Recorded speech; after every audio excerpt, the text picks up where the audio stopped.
Perkenalkan, nama saya Aldi Dayat dengan NPM 18201119. Saya dari Fakultas Ilmu Sosial dan Ilmu Politik akan memenuhi tugas saya yang diberikan oleh dosen saya dengan nama Pak Andre Hermansyah SAP MAP. Di kesempatan kali ini saya akan menjelaskan hubungan administrasi negara dan perbandingan.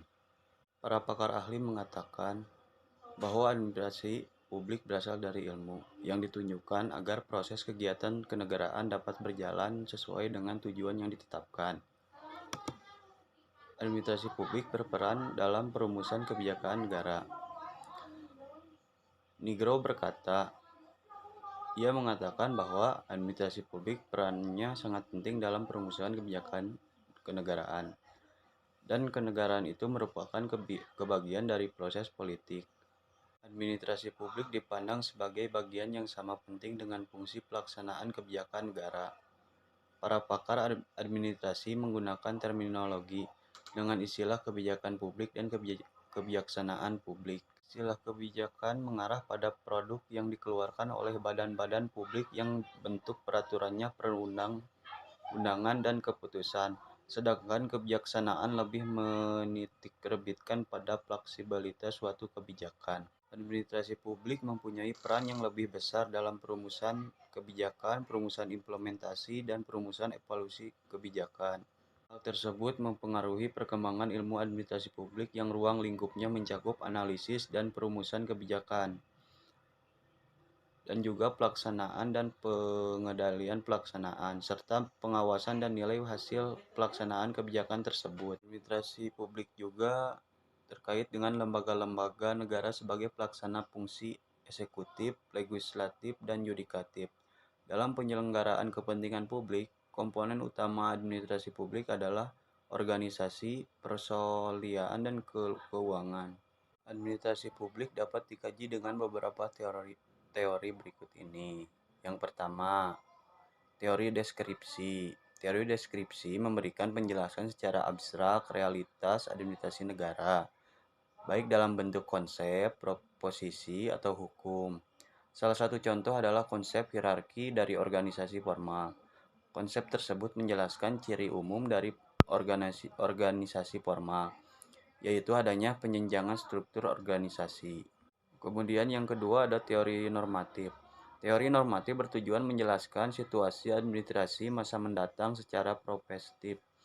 Teori ini mengusungkan keadaan yang akan dicapai, misalnya menciptakan negara yang makmur, aman, dan sentosa. Teori normatif dapat dikembangkan dengan merumuskan kriteria-kriteria normatif yang lebih spesifik seperti efisiensi, efektivitas, responsibilitas, akuntabilitas, ekonomi, semangat kerja pegawai, desentralisasi, partisipasi, inovasi, deformasi, dan sebagainya. Teori normatif memberikan rekomendasi ke arah realitas yang harus dikembangkan atau perlu diubah dengan menawarkan kriteria normatif tertentu. Kemudian ada teori asumsi. Teori asumsi menekankan pada produksi atau anggapan adanya realitas sosial di balik teori atau posisi yang hendak dibangun. Suatu yang belum dapat dicapai atau hendak dicapai diusungkan akan dapat dicapai dengan berbagai usaha dan strategi. Kemudian yang keempat ada teori instrumental. Teori instrumental mengembangkan pandangan yang bersifat strategis guna mencapai tujuan yang tertentu. Yang diharapkan memberikan kepuasan dalam teori ini dilanjutkan pertanyaan mengenai strategi, alat, dan media yang harus dipergunakan untuk mencapai tujuan. Setelah itu dapat diajukan hipotesis kondisional, misalnya jika menerapkan strategi dan alat ini hasilnya akan maksimal. Beberapa tokoh yang mendefinisikan administrasi publik dengan jelas sebagai berikut.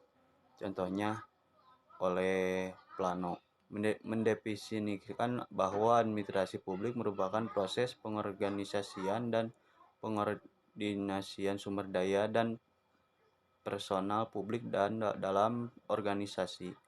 Kemudian memformasikan, mengimplementasikan, mengelola keputusan dan kebijakan publik. Menurutnya, administrasi publik merupakan seni dan ilmu yang bertujuan mengatur kebijakan publik untuk memecahkan permasalahan publik yang terjadi dalam organisasi atau lainnya. Dan Pasler juga mengungkapkan bahwa administrasi publik menyangkut penyusunan dan pelaksanaan kebijakan yang dilakukan oleh birokrasi dalam skala besar untuk kepentingan publik. Dalam teori ini, pemegang kekuasaan mempunyai wewenang atau tanggung jawab yang besar dalam mengambil kebijakan guna memenuhi kebutuhan publik.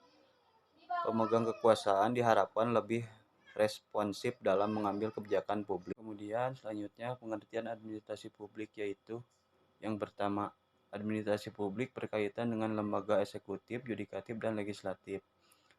Yang kedua, berkaitan dengan formulasi dan implementasi kebijakan publik. Yang ketiga, berkaitan dengan masalah manusia dan usaha kerja sama untuk mengerjakan tugas-tugas pemerintah. Yang keempat, diarahkan untuk menghasilkan public goals dan service atau pelayanan terhadap masyarakat yang baik, efektif, dan efisien tanpa mementingkan unsur-unsur profit. Yang kelima, administrasi publik dikaji secara teoritis dan diperkaitkan oleh berbagai negara. Yang keenam, administrasi publik atau administrasi negara merupakan bentuk kerjasama administrasi yang dikerjakan oleh dua orang atau lebih untuk mencapai tujuan bersama. Tujuan administrasi publik adalah public service atau pelayanan publik. Administrasi publik memiliki kajian ilmu tentang politik, hukum, sosial, dan manajemen. Kemudian yang ketujuh, salah satu tugas administrasi publik adalah membuat kebijakan yang dikenal dengan kebijakan publik. Artinya, para administrator membuat kebijakan dengan tujuan mengatasi permasalahan-permasalahan yang ada dalam publik atau masyarakat. Terhadap tujuan-tujuan yang bersifat publik berlaku hukum publik. Administrasi negara bersifat administrasi publik. Publik berkaitan kenegaraan. Adanya hubungannya dengan prakehidupan dan status negara. Administrator negara mempunyai status, hak, kewajiban, dan tanggung jawab. Selain seseorang administrator privat yang hanya tunduk pada hukum privat. Administrator privat tidak bertanggung jawab kepada pemerintah, tetapi kepada seorang atau badan privat. Artinya hubungannya tunduk pada dan diatur oleh hukum privat. Mungkin itu yang bisa saya sampaikan. Selebihnya bila ada kesalahan dari saya, mohon maaf karena saya masih dalam bimbingan belajar. Saya ucapkan terima kasih.